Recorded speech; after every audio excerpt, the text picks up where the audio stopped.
injustice that was done. You will not hear that today from the Black Lives Matter movement and the leaders of that movement.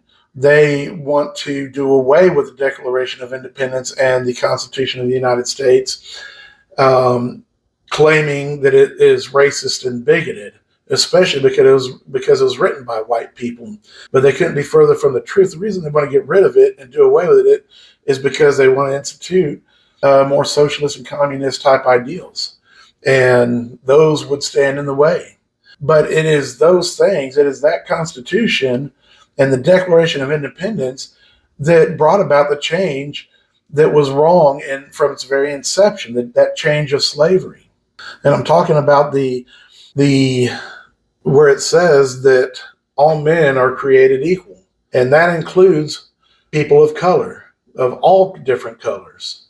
And Dr. King knew that, and that's why he put that in the most famous of his speeches. So I want to leave you with this thought. As we go through this weekend, and on Monday, most of the nation takes off from time in which we should reflect upon and honor. I know many might, many won't.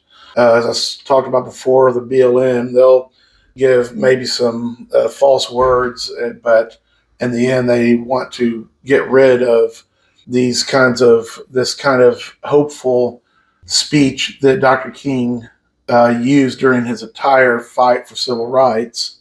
But we should honor and should reflect upon his legacy and look at the good that he did and follow that good example, which, by the way, was done by a man of God.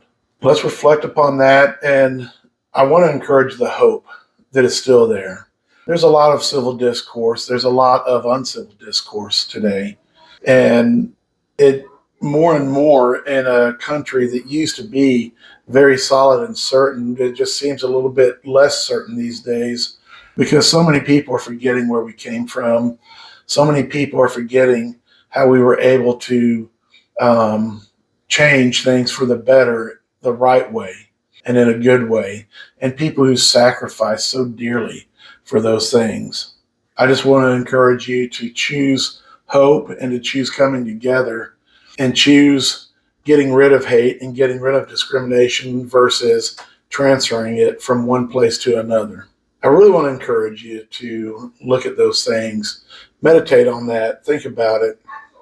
Also, as always, give me your thoughts on this.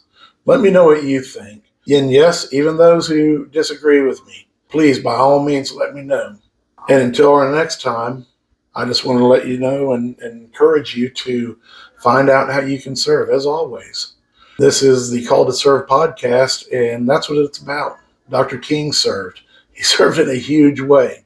And not all of us are going to be Dr. Kings of our time. But you don't have to be. Together, we can serve in big and little ways, and it will all work together for the good of one another and ultimately for God's good. So until next time, just find out how you can serve others and take care. Thank you once again for listening.